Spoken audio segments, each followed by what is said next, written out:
تو اس سے صاف پتہ چلتا ہے کہ بھائی چلے گی اللہ کی. اور ایک اور بات, اللہ ہمارا خیر خواہ ہے. اس نے اپنی طاقت کے نمونے جو ہمیں دنیا میں دکھائے, تو صرف طاقت برائے طاقت نہیں ہے, وہ ہم پر احسانات کر رہا ہے. دیکھو ایک آدمی اپنی طاقت دکھاتا ہے, ویٹ لفٹنگ کر کے بتاتا ہے میں اتنا پاورفل, تو اس سے آپ کو اس کی طاقت کا اعتراف کر لو گے, لیکن آپ کو اس سے محبت نہیں ہوگی. بھائی تو ہے بہت بڑا پاورفل, تو نے اتنے اسپیڈ بریکر بنا لیے بڑے بڑے, میرے کس کام کے ہیں؟ کیا خیال ہے بھائی, میرے کس کام کے؟ لیکن وہ اپنی طاقت دکھا کے آپ پر احسان کر کے دکھا رہا ہے. پھر آپ بولو گے بھائی تیری طاقت کا مجھے بہت فائدہ ہوا, تیری طاقت کا مجھے, تیرے کمال کا مجھے بڑا فائدہ ہوا. اللہ میاں جو اپنی طاقت کے نمونے ہمیں دکھاتا ہے, کہتا ہے میں نے سورج کو پیدا کیا کس کی خدمت کے لیے؟ تمہاری خدمت کے لیے. میں نے چاند کو پیدا کیا کس کی خدمت کے لیے؟ تمہاری خدمت کے لیے. میں نے جانور پیدا کیے, منہا تاکلون, ان کے گوشت کو کھاتے ہو, کسی پہ سوار ہوتے ہو, سمندروں کو مسخر کر دیا, اس کی پشت پہ تجارتیں کرتے ہو, بڑے بڑے کنٹینر آتے ہیں اور کسٹم میں اٹک جاتے ہیں. یہ اللہ کی وجہ سے نہیں اٹکتے, یہ کسٹم والوں کی وجہ سے اٹکتے ہیں. اگر کسٹم والے نہ اٹکائیں تو ہم کھلا کھانا شروع کر دیں, اتنی سستائی ہو جائے گی. تجارت میں تو گورنمنٹ حکومتوں نے کنٹرول کر کے باؤنڈ کیا ہوا ہے. نبی صلی اللہ علیہ وسلم کا حکم ہے, تجارت کے بارے میں صحیح حدیث ہے, نہ چیزوں کے ریٹ متعین کرنے کی اجازت, نہ تاجروں پہ کسی قسم کی غیر ضروری ریسٹرکشن کی اسلام میں اجازت ہے. نبی نے فرمایا دعوا الناس یرزق اللہ بعضهم ببعض, لوگوں کو تجارت میں بالکل آزاد چھوڑ دو. آج کل گورنمنٹ کی مداخلت سے تجارت کا بیڑا غرق ہوتا ہے. اب مثال کے دودھ کے ریٹ گورنمنٹ نے متعین کیے ہوئے, اس سے زیادہ ریٹ نہیں ہونے چاہیے. ہم بڑے خوش ہوتے ہیں یار دودھ کے ریٹ گورنمنٹ نے کیا کیے ہوئے ہیں, کنٹرول. حدیث کیا کہہ رہی ہے؟ ریٹ متعین کرنا کس کا کام ہے بھائی؟ اللہ کا. آپ لوگوں کو آزاد چھوڑ دو. ہر آدمی کو اجازت ہو گائے پالنے کی, بھینس پالنے کی, کسانوں کو اجازت ہو چارہ بنانے کی. تجارت پہ مخصوص لوگوں کا کنٹرول نہ ہو. ایسا نہ ہو کہ چند لوگ تاجر ہی بینک سے قرضہ لے کے کسانوں سے مال خریدیں گے, پھر ریٹ ان کی مرضی کے ہوں گے. نہ نہ نہ, ہر ایک کو اجازت ہے بھائی جو کسان سے جتنے میں خریدنا چاہے. اس سے آٹومیٹیکلی ریٹ کیا ہو جائیں گے؟ اسٹیبل ہو جائیں گے. اب دودھ کی قیمتیں متعین تو کر دیں گوالوں کے لیے. گوالا کہتا ہے میں وہاں سے دودھ لے کے آتا ہوں, اتنا میں نے جانور کو کھلانا بھی ہے, اور اتنی ریکوائرمنٹ ہے اس کی, اتنے لوگوں کو بیچ میں بھتے دینے ہیں. ریٹ آپ کی مرضی کے ہوں گے, لیکن دودھ پھر میری مرضی کا ہوگا. کچھ دودھ بھینس دے گی, کچھ دودھ میں دوں گا. اب ہم جو دودھ پی کے بیمار ہو رہے ہیں, تو یہ وہ دودھ نہیں ہے جس کا قرآن میں اللہ نے ذکر کیا کہ تیرا رب جانوروں کو سوکھا چارہ کھلاتا ہے اور اس سے چکنا گاڑا دودھ نکالتا ہے. میرا رب جو دودھ نکالتا ہے وہ بڑا زبردست ہے. گوالا جو دودھ نکالتا ہے اس کے بارے میں کوئی رپورٹ نہیں. گوالا مجبور ہے. میں نے تو گوالوں سے پوچھا, کہہ رہے آپ کیلکولیشن کرو ذرا مفتی صاحب, اس ریٹ پہ پانی ملائے بغیر دودھ بیچنا, یا دوسرے جانور کا, شکر ہے گائے کا دودھ ملاتے ہیں اس میں, بہت نیک لوگ ہیں گائے کا دودھ ملا رہے ہیں. ایک آدمی نے کہا یار دودھ خالص نہیں ہے, پانی ملا رہے ہیں. میں نے کہا بھائی شکر ادا کر, پانی تو ویسے ہی پیتے ہو, تو تھوڑا دودھ میں پانی مل جائے گا تو کیا ہو جائے گا. اور کچھ نہ ملا رہے ہوں, پاؤڈر ملا رہے ہیں, کیمیکل ملا رہے ہیں, پتہ نہیں کیا کیا, اللہ نہ کرے کچھ سارے گوالے نہیں کرتے یہ کام. تو بھائی نہیں ہو سکتا. آپ چھوڑ دو لوگوں کو آزاد, اس سے کیا ہوگا؟ بہت سے لوگ دودھ کی تجارت میں آ جائیں گے جب نفع نظر آئے گا. کہہ رہے ہیں غریبوں کے فائدے کے لیے ہم نے ریٹ کم رکھے ہوئے ہیں. دودھ والا تو غریب ہوتا ہے جو بیچنے والا ہے.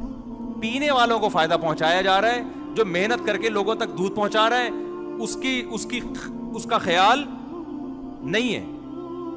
گورنمنٹ کی مداخلت سے جتنی تجارت آزاد ہوگی نا, لوگوں کا اتنے ہی زیادہ کیا ہوں گے؟ خوشحال ہوں گے. خیر اس میں کچھ چیزوں تو ایسی ہیں جن میں ذخیرہ اندوزی ممکن تھی, ان کے ریٹ متعین کرنا ضروری ہے. لیکن ایک جرنلی آج تو ہر جگہ گورنمنٹ نے ٹانگ اڑائی ہوئی ہے, ہر جگہ حکومتوں کی مداخلت ہے. کتنی زبردست ہے. ان اللہ هو المسعر, آپ نے فرمایا کہ چیزوں کی قیمتیں کون متعین کرتا ہے؟ اللہ. اللہ آٹومیٹکلی چیزوں کی قیمتیں جس چیز کی قیمت اللہ کو مہنگی کرنی ہوتی ہے مارکیٹ سے کیا کر دیتا ہے اللہ, اس کو شارٹ کر دیتا ہے. جس چیز کو بڑھانی ہوتی ہے, اب میں ایک چھوٹی سی مثال دیتا ہوں. ہمارے لیے سب سے زیادہ ضروری آکسیجن ہے. پانی کے بغیر ہم 12-13 گھنٹے 3 دن بھی گزارا کر سکتے ہیں. آکسیجن کے بغیر ہم 2 منٹ بھی گزارا نہیں کر سکتے. تو سب سے قیمتی چیز انسان کے لیے آکسیجن ہے. اگر یہ انسانوں کے حوالے کر دی جاتی اور سلنڈر میں بک رہی ہوتی تو آکسیجن کے کروڑوں روپے کے سلنڈر بک رہے ہوتے میرے بھائی.